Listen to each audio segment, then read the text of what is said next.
The last time I saw my family smile, it cost me exactly $427.14. I walked into the Gilded Oak expecting the usual: forced laughter, expensive wine, and a heavy dose of guilt for being 15 minutes late. My parents were already leaning back in their velvet chairs, looking every bit the picture of suburban success. My brother Leo was swirling a glass of scotch that I knew he couldn't afford, while his girlfriend practiced her influencer pout for a selfie. Finally, my mother chirped, her voice like fine china hitting a hard floor.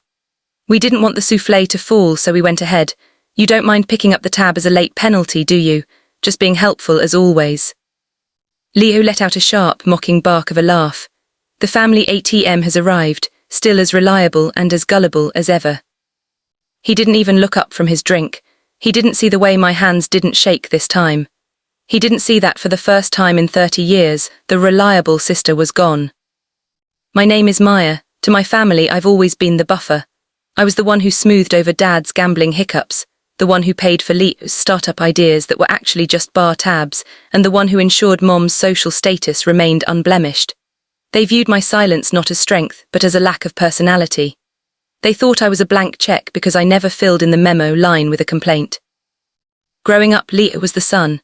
Everything revolved around his moods, his sports, his failures that were always someone else's fault. I learned to be the moon, reflected light, quiet, and always there to guide them home when they stumbled. By 25, I had a high-level career in forensic accounting. I lived in a modest apartment and drove a 10-year-old sedan. They assumed I was struggling or getting by, and I let them. It was easier to be underestimated than to be hunted. But tonight was different. Tonight the moon was going dark. "You're awfully quiet, Maya," Dad said, signaling the waiter for another round without checking the price. "Hard day at the little office." "Just calculating some figures," I said softly. The leather bill folder arrived, placed precisely in the center of the table like a sacrificial altar. My mother pushed it toward me with a manicured finger.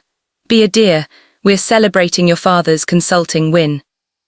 I knew what that win was. I'd seen the bank alerts. He hadn't won anything, he'd just stopped paying the mortgage. I didn't reach for the folder, I didn't reach for my purse.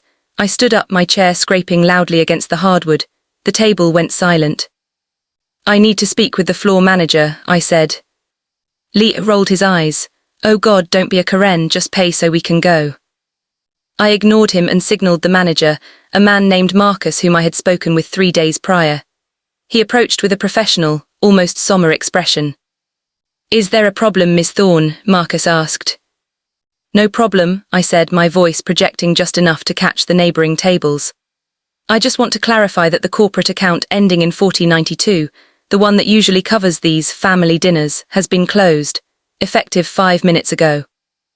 My mother's face went from pale to a sickly shade of grey.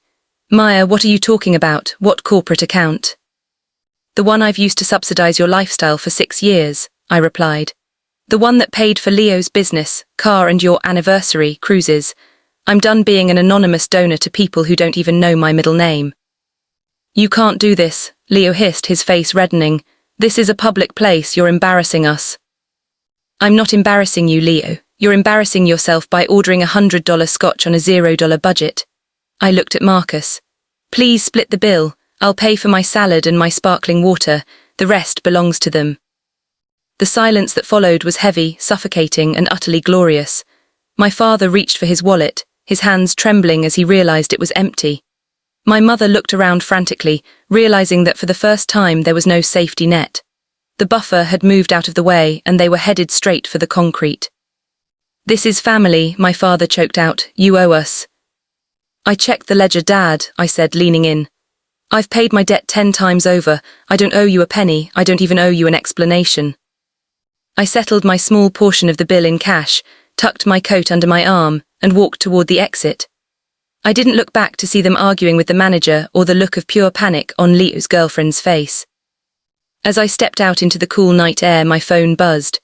A text from my mother. "How could you be so cruel? We're your family." I didn't block her, I didn't delete it, I just didn't reply. For 30 years, I had been the one keeping their world from falling apart. I realized then that a world held together by lies and someone else's labor deserves to fall apart. I got into my old car, turned on the radio, and drove toward a home they didn't have the address to. The silence wasn't empty. It was the sound of a balance sheet finally hitting zero, and for the first time in my life I was completely, beautifully in the black.